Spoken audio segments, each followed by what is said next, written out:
Family doctor YouTube channel එකෙන් අදත් සමාජයේ ගොඩාක් කට්ටිය ගොදුරු වෙන ලෙඩක් ගැන තමයි කතා කරන්න යන්නේ. ඉතින් මේ ලෙඩේ කතා කරන්න කලින් ඔය කට්ටිය තාමත් අපිව subscribe කරලා නැත්නම් subscribe කරන්න bell icon එක click කරන්න.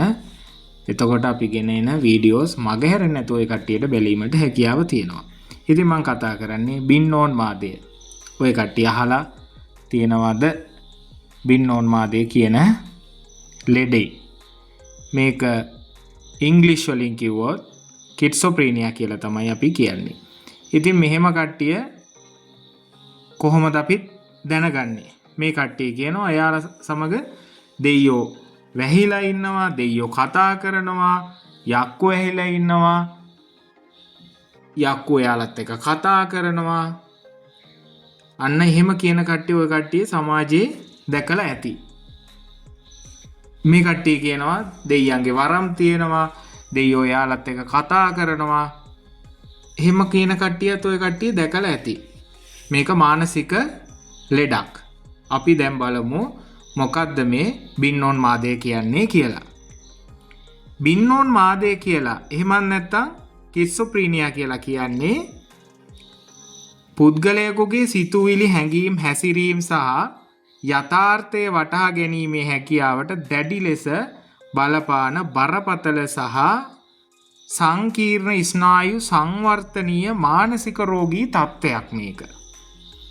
ඉතින් ඒ වගේම මේක සිදුවෙද්දී මොලේ සාමාන්‍යයෙන් මොලේ තියෙන ව්‍යුහාත්මක වෙනස්කම් සහ රසායනික ද්‍රව්‍යවල මේවට කියනවා නියුරෝට්‍රාන්ස්මීටර්ස් වල අසමතුලිතතාවයක් සිදු වෙලා තමයි මේ ලෙඩේ හටගන්නේ.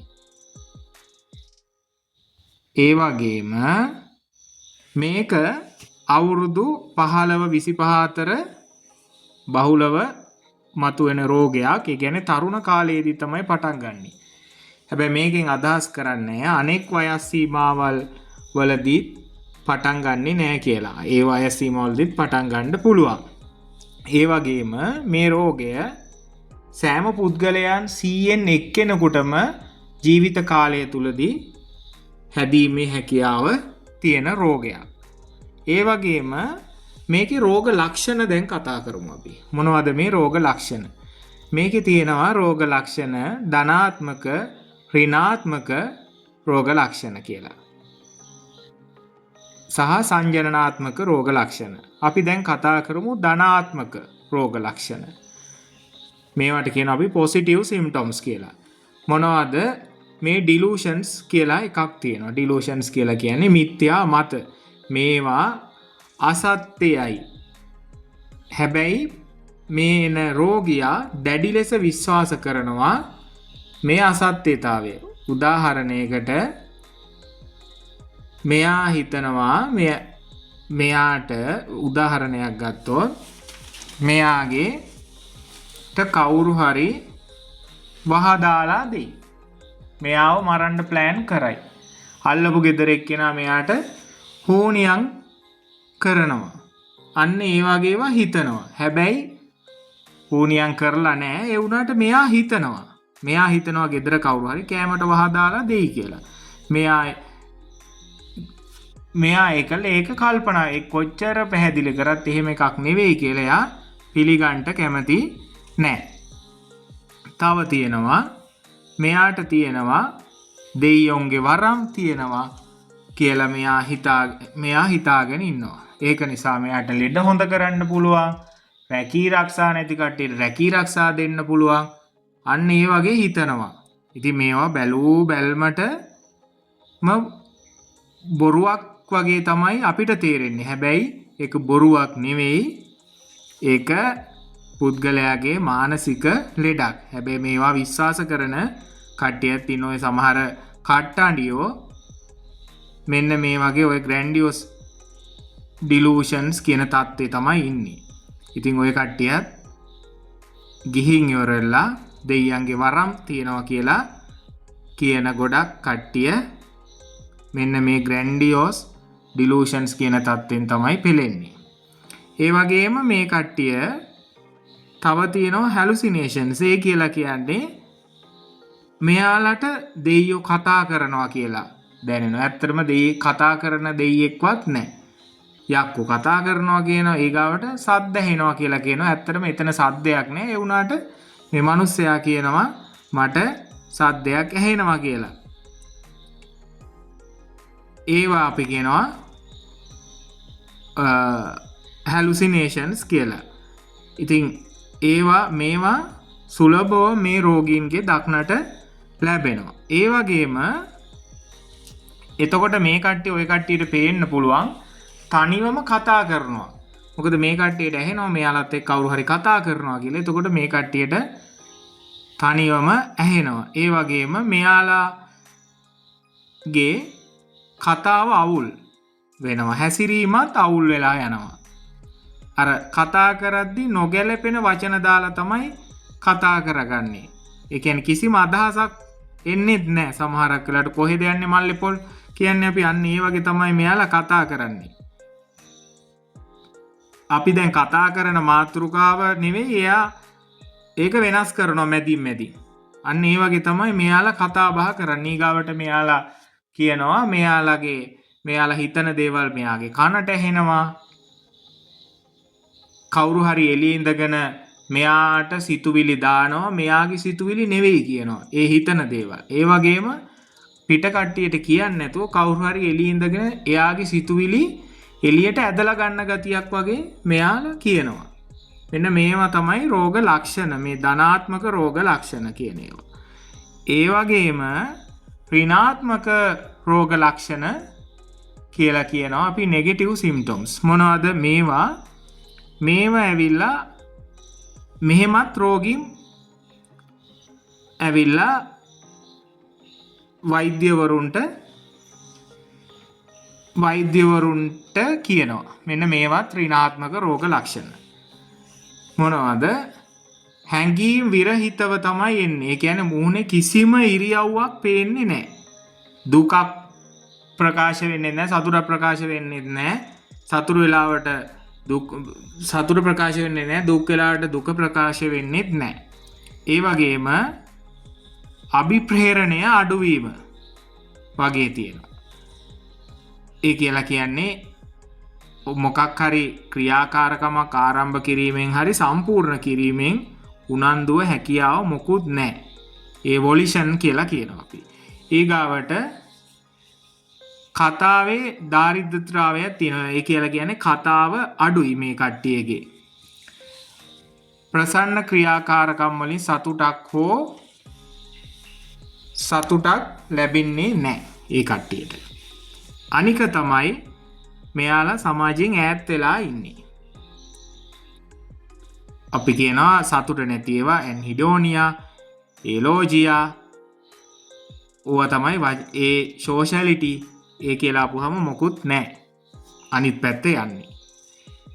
ඒ වගේම මේකේ තියෙනවා තව මම අර කලින් කිව්වා වගේ සංජානනීය රෝග ලක්ෂණ කියන අපි කියනවා කොග්නිටිව් සිම්ප්ටම්ස් කියලා.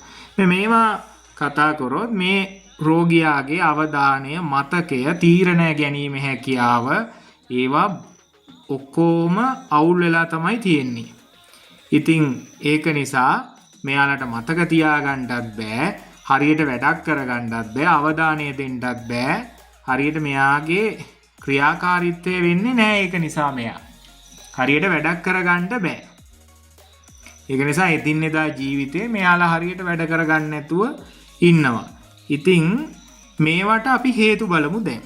මොකද්ද මේ බින්නෝන්මාදය කියන ලෙඩේ ඇති වෙන්න හේතු? මේවල තියෙනවා ජානමය බලපෑම.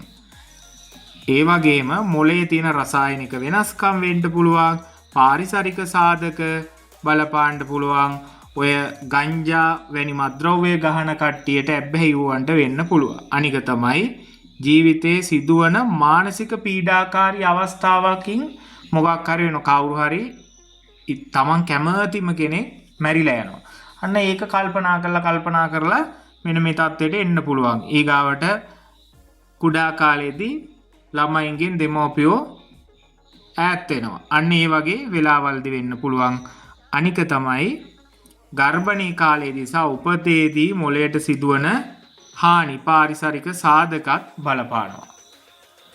ඉතින් තව තියෙනවා ගොඩාක් හේතු. මම ඒ ගැන ඔක්කොම කතා කරන්න යන්නේ නැහැ. ඒ වගේම මේම රෝගය ගත්තට පස්සේ මේකට ගොඩක් කට්ටිය මන්ත්‍ර ගුරුකම් කරලා කට්ටන් යෝගාවට යනවා. යක් බෙසන් ගාවට යනවා, යක් වැහිලා ඉන්නවා, දෙයියෝ වැහිලා ඉන්නවා, එලවන්න ඕනේ කියලා යනවා. හැබැයි මේවා ඔක්කොම මිත්‍යා මත. මේවා පස්සේ යන්න එපා. ඔය කට්ටිය මේ වගේ රෝගිය දැක්කොත් මට දෙයියෝ වැහිලා, මට යක්කු වැහිලා, මට දෙයියන්ගේ වරම් තියෙනවා, දෙයියෝ මාත් එක්ක කතා කරනවා. අර මෑත කාලේ වෙච්ච එකක් තමයි කොරෝනා කාලේ වෙච්ච සමහර කට්ටිය කතා කරා ධම්මික පැණිය කියලා ඉවරලා අන්තිමට ඒ වෙද මහත්තයා කියන්නේ එයත් එක්ක දෙවි කෙනෙක් කතා කරලා ඉවරලා බෙහෙත් කිව්වා කියලා. ඒක බින්නෝන්මාදී රෝගයේ ලක්ෂණයක්. ඉතින් ඒ වගේ තියෙනවා නම් අනිවාර්යයෙන්ම මානසික වෛද්‍යවරයෙක් හම්බ වෙන්න ඕනේ. ඒක තමයි අත්‍යවශ්‍යම දේ. ඒ වගේම මේ සඳහා මානසික ප්‍රතිකාර තියෙනවා. මොකද මානසික ප්‍රතිකාර කරන්න ඕනේ මේවා බය වෙන්න එපා. ඖෂධ මේ වශයෙන් පුළුවන් මනෝවිද්‍යාත්මක සහ මනෝ සමාජීය ප්‍රතිකාර කරන්න පුළුවන් අපිට රෝගියා රිහැබිලිටේෂන් කරනවා. එහෙම නැත්නම් අපි කියන පුනරුත්ථාපනය කරගන්න පුළුවන්. පුනරුත්ථාපනය කරලා එයා ක්‍රියාකාරී පුද්ගලයෙක් බවට පරිවර්තනය කිරීමේ හැකියාව තියෙනවා. මේක ඇවිල්ලා ප්‍රතිකාර මගින් සුව කළ හැකි රෝගයක් මිසක් යක් දෙසෝ කට්ටඩියෝ ගාවට ගිහින් ඔයාලගේ කාලය වැය කරන්න ඕන දෙයක් නෙවෙයි. මේක සමාජයේ ඔයාලද මේ වීඩියෝ එක අහන හැම කෙනෙක්ම Taman දන්න කට්ටියට කියන්න මේ බින්නෝන්මාදය කියන ලෙඩේ හැදුනට පස්සේ කට්ටඩියෝ ගාවට ගිහින් නිකන් ඔයාලගේ සල්ලි නාස්ති කරන්නේ නැතුව මානසික වෛද්‍යවරයෙක් වෙත වහාම යන්න. මොකද කට්ටිය තොවිල් නටනවා යක්කු එලවන්න කියලා. හැබැයි එහෙම එකක් නෙවෙයි මෙතන තියෙන්නේ. තනිකරම මානසික බලපෑමක්. ඉතින් මං හිතනවා අද වීඩියෝ එක ඔය කට්ටියට තේරෙන්නේ නැති කියලා. මොන හරි ප්‍රශ්නයක් තියෙනවනම් කමෙන්ට් එකක් දාන්න. ඊට කලින් අපිව තාමත් subscribe කරලා නැත්නම් subscribe කරන්න bell icon එක click කරන්න. මං ඉස්සරහටත් මේ වගේ වටිනා වීඩියෝ ඔය කට්ටියට ගේනවා. ඒවා බලන්න පුළුවන් ඔය කට්ටියට. මං හිතනවා මේ වීඩියෝ එකෙන් ඔය කට්ටියට මේකේ බින්නෝන්මාදේ ගැන යම්කිසි අයිඩියා එකක් එන්නේ නැති කියලා. ඉතින් මේ වගේ මානසික රෝගීන් සමහරක් විට ඔබේ ගමේ ඉන්න පුළුවන්, වටපිටාවේ ඉන්න පුළුවන්. ඉතින් ඒ ඉන්නවා නම් ඒ රෝගීන් වහාම වෛද්‍යවරයෙක් වෙත යොමු කරන්න කියලා මම අවසාන වශයෙන් ඉල්ලා සිටිනවා. එහෙනම් අද වීඩියෝ එකෙන් මම සමුගන්නවා. ස්තුතියි.